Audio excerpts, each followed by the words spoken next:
तो 15 को 1/100 से मल्टीप्लाई करें, फिर इसको 1400 से मल्टीप्लाई कर ले। अस्सलाम वालेकुम, hope so all of you will be doing great. Students, आज की इस वीडियो में इंशाल्लाह हम Pakistan air force test preparation 2025 के पार्ट नंबर 3 को डिटेल से कवर करेंगे। सो चले आइए अपने वीडियो को स्टार्ट करते हैं। The first MCQ is if a body changes its position concerning its surrounding, it is said to be. So students, suppose करें ये एक बॉडी है, मैंने कहा कि बॉडी ए है और ये जो बॉडी है ये अपने पोजीशन को चेंज कर रही है। सपोज करें ये आपने कह दिया कि ये आपका सराउंडिंग है, रोड है, कमरा है, जो भी है, लेकिन ये जो बॉडी है ये अपने पोजीशन को चेंज कर रही है।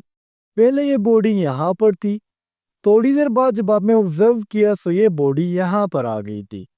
सो इस MCQ का सिंपली मतलब ये है। सो देखिए, अगर बॉडी अपने पोजीशन को चेंज कर रही है, पॉइंट 1 से लेके पॉइंट 2 तक जा रही है, इट्स मीन ये जो बॉडी है ये मोशन में है। ठीक है, अगर ये बॉडी मोशन में ना होती, ये अपनी जगह को चेंज ना करती, तो हम कहते कि ये स्टैटिक है।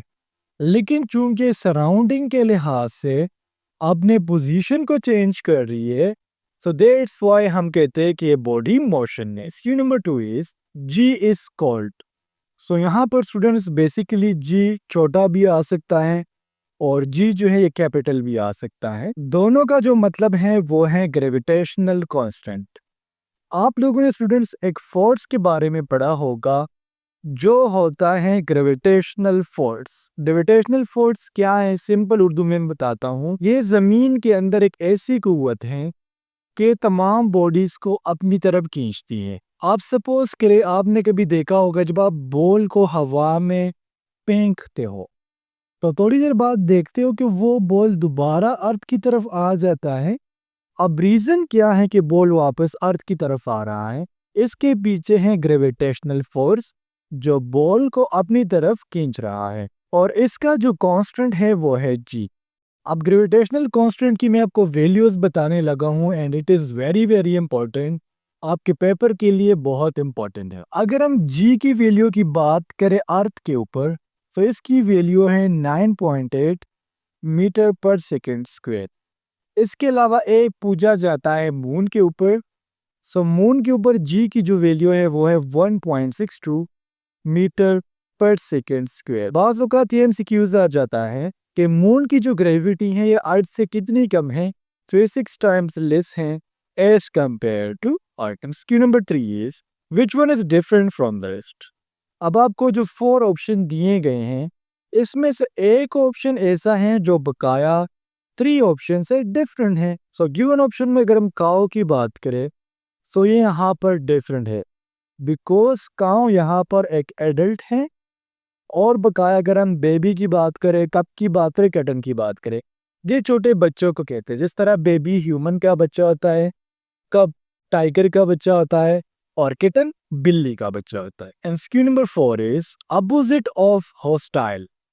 अब ये इंग्लिश का MCQs है और आपसे अपोजिट की जगह एंटोनिम भी पूछा जा सकता है। मीन्स मेरे कहने का मतलब ये है कि अपोजिट या फिर अगर आपके पेपर में आ जाए एंटोनिम, सो इन दोनों का जो मतलब है वो सेम है। और एंटोनिम या अपोजिट किसे कहते हैं? ये कहते हैं मुतज़ाद अल्फाज को। सपोज करें मैं आपको कहूँ दिन तो आप मुझे कहें रात, सो ये क्या है? एक दूसरे के अपोजिट वर्ड है। हॉस्टाइल कहते हैं दुश्मनी को। ठीक है, किसे कहते हैं हॉस्टाइल? दुश्मनी को। और दुश्मनी का अपोजिट क्या है? फ्रेंडशिप यानी दोस्ती। इसके अलावा अगर आपको सपोज करें ऑप्शंस में फ्रेंडशिप नहीं दिया गया, सो आप फिर इसकी जगह फ्रेंडली भी यूज कर सकते हो और दूसरा वर्ड आप यूज कर सकते हो mild. And screen number 5 is he married blank an American. यहाँ पर आप लोगों ने चूज करना है प्रीपोजिशन को। अब यहाँ पर स्टूडेंट्स आप लोगों ने टू का यूज नहीं करना। टू यहाँ पर गलत प्रीपोजिशन है, आप हमेशा विद का यूज करेंगे। अब यहाँ पर अमेरिका दिया गया, सपोज करें इंग्लैंड दिया गया हो, पाकिस्तान दिया गया हो और आपने प्रीपोजिशन चूज करना हो, तो वो आपने विद चूज करना है। Number 6 is log 1 is equal to. So बाज़ वैल्यूज़ ऐसी होती हैं स्टूडेंट्स जो मैथ्स में फिक्स्ड होती है। जिस तरह अगर हम log 1 की बात करें तो ये हमेशा 0 के बराबर होंगी। और अगर आपके पेपर में आपको दिया जाए log 10, सो log 10 1 के बराबर है। ये वैल्यू जो है रटा कर ले, log 1 will be always equal to 0 while log 10 is always equal to 1. Skill number 7 is the sum of sides of a rectangle is. So ये आपका होता है रेक्टेंगल, और रेक्टेंगल में आपका एक जो एंगल होता है ना, ये बराबर होता है 90 का। रेक्टेंगल में कितने एंगल्स है? 1 2 3 एंड 4। सो 4 को 90 से मल्टीप्लाई करेंगे, सो ये आ जाएगा 360। सो आपका करेक्ट ऑप्शन हो जाएगा ऑप्शन डी। अगर आपसे ट्रायंगल का पूछा जाता, सो ट्रायंगल में एक एंगल बराबर होता है 60 डिग्री का। सो ट्रायंगल के जो सम है 60 को 3 से मल्टीप्लाई कर ले, सो ट्रायंगल में बराबर होता है 180 का। एंगल ऑफ 90 को हम राइट एंगल कहते हैं। Number 8 is short side defect can be corrected by. So ये बेसिकली आपका फिजिक्स का एमसीक्यूज है। शॉर्ट साइड डिफेक्ट को हम दूसरे वर्ड्स में मायोपिया भी कहते हैं। मायोपिया है क्या? इसमें आपके वो ऑब्जेक्ट्स जो क्लोज होंगे, आपके करीब होंगे, वो आपको क्लियर नजर आएंगे, लेकिन वो ऑब्जेक्ट्स जो आपसे दूर होंगे वो आपको ब्लर नजर आएंगे या फिर नहीं नजर आएंगे। और इसको करेक्ट करने के लिए जो लेंस यूज किया जाता है ग्लासेस में, वो होगा कॉनकेव लेंस। इसके अपोजिट दूसरी डिजीज है आईज का, वो होता है हाइपरोपिया। हाइपरोपिया में क्या होता है कि आपको फार यानी दूर की चीजें क्लियर नजर आएंगी, लेकिन करीब की चीजें आपको नजर नहीं आती।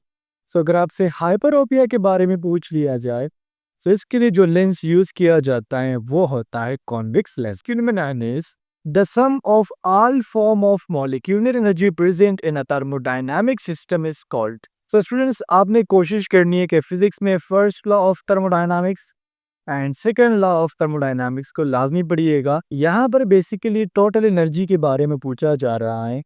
अगर हम टोटल एनर्जी को सपोज करें टी क्यू लिख दे के टोटल एनर्जी है, तो ये हमारे पास Q1 plus Q2 plus Q3 up to infinite जो ये प्रेजेंट होगा। तो यहाँ पर यही कहा जा रहा है कि अगर हम किसी थर्मोडायनामिक सिस्टम में, लेट्स सपोज ये आपका एक थर्मोडायनामिक सिस्टम है, तो इसमें जितनी भी मॉलिक्यूलर एनर्जी प्रेजेंट होंगी ना, इसके सम को एक थर्मोडायनामिक सिस्टम में हम इंटरनल एनर्जी का नाम देते हैं। इसकी number 10 is complete the given series. यहाँ पर हमने सीरीज को कंप्लीट करना है, और अगर इस सीरीज को आप गौर करोगे तो यहाँ पर आपने करनी है सब्ट्रैक्शन।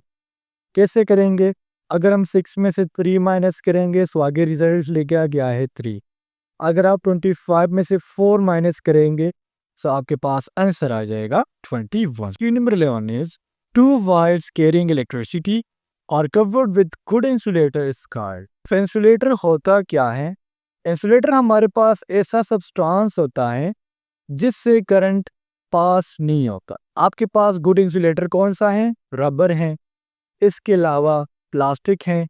आप क्या करो, आप अपने पीसी अगर आपके पास अवेलेबल है तो देखेंगे आप उसे केबल जो वो ब्लैक कलर का होगा या वाइट कलर का होगा। तो इसके अंदर बेसिकली वायर जो है वेरी होती है अंदर, लेकिन ये केबलिंग इसलिए की जाती है, इसके ऊपर ये जो कवर होता है इसलिए होता है ताकि ये आपको करंट ना दे। फिर जो इंसुलेटर्स ने वायर्स कैरिंग इलेक्ट्रिसिटी केबल को कवर किया होता है ना, सो ये जो इंसुलेटर यूज किया होता है बेसिकली इसी को हम नाम देते हैं cable. Number 12 is quality of noun और अ प्रोनाउन इज कॉल्ड। तो ये एमसीक्यूज आपके पार्ट्स ऑफ स्पीच यानी इंग्लिश से लिया गया है, और अगर हमने किसी नाउन की क्वालिटी बयान करनी हो तो हम कहते हैं कि ये एडजेक्टिव है। एडजेक्टिव मीन इसमें सिफत है, ठीक है। अब कैसे? अगर मैं आपको कहूँ ही इज अ बॉय, वो एक लड़का है, सो बॉय यहाँ पर आपका क्या था?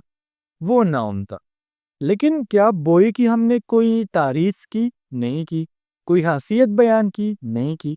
अब अगर मैं कहूँ he is a good boy, वो एक अच्छा लड़का है, तो यहाँ पर आपने जो गुड यूज किया, ये आपने इस बॉय की क्या की? एक खासियत बयान की। खासियत ये नहीं कि वो अच्छी हो, बुरी भी हो सकती है। अगर मैं कहूँ he is a bad boy, so bad भी क्या है? ये भी एडजेक्टिव है।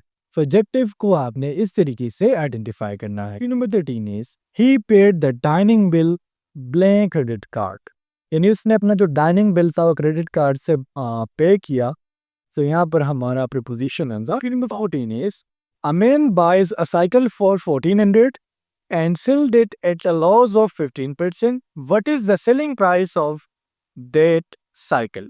एक आदमी ने 1400 का साइकिल लिया था, ठीक है, फिर उसने वो 15% के लॉस से जो है वो बेच दिया। अब हमने बताना है कि इस आदमी ने साइकिल कितने का बेचा। सो इसका आसान तरीका ये है कि आप क्या करोगे, 1400 का 15% फाइंड कर लोगे। ये बहुत इजी है। आप कैसे करोगे, 15 को परसेंट हमारे पास हमेशा 1/100 के बराबर होता है। तो 15 को 1/100 से मल्टीप्लाई करें, फिर इसको 1400 से मल्टीप्लाई कर लें। 51 और 15 आ जाएगा, ठीक है। ये डिवाइडेड बाय 100 मल्टीप्लाई विथ 1400। फिर जब आप ये करोगे ना, तो आपके पास जो रकम आएंगी वो होंगी 210। यानी आदमी ने साइकिल 1400 के लिए था, हमने 15% फाइंड किया, वो कितना था, और था 210। सो अगर आप 1400 से 210 माइनस करोगे तो आपका आंसर आ जाएगा 11। Question is what will come next in the following series. So intelligence का क्वेश्चन है और ये बहुत ज़्यादा इजी है। यहाँ पर हमें करनी है मल्टीप्लिकेशन और साथ साथ सब्ट्रैक्शन। जिस तरह अगर हम 3 मल्टीप्लाई बाई 3 करेंगे सो आ जाएगा 9, -2 करेंगे सो आएगा 7, 5 मल्टीप्लाई बाई 2 करेंगे सो आ जाएगा 10, -2 करेंगे सो आंसर आ जाएगा 8। सो करेक्ट आंसर क्या है, वो है ऑप्शन ए। सो स्टूडेंट्स, उम्मीद करता हूँ आपको आज के जो एमसीक्यूज़ है इन तमाम की समझ आ गई होंगी। कोई भी कन्फ्यूजन हो, कोई भी डाउट हो, सो मुझे कमेंट सेक्शन में लाजमी से बताया करें। इसके अलावा आपको कौन से टॉपिक पर या कौन सा सब्जेक्ट पर वीडियो चाहिए वो भी आपने मुझे कमेंट सेक्शन में बता देना है। नेक्स्ट वीडियो में मिलते हैं। अल्लाह हाफिज़।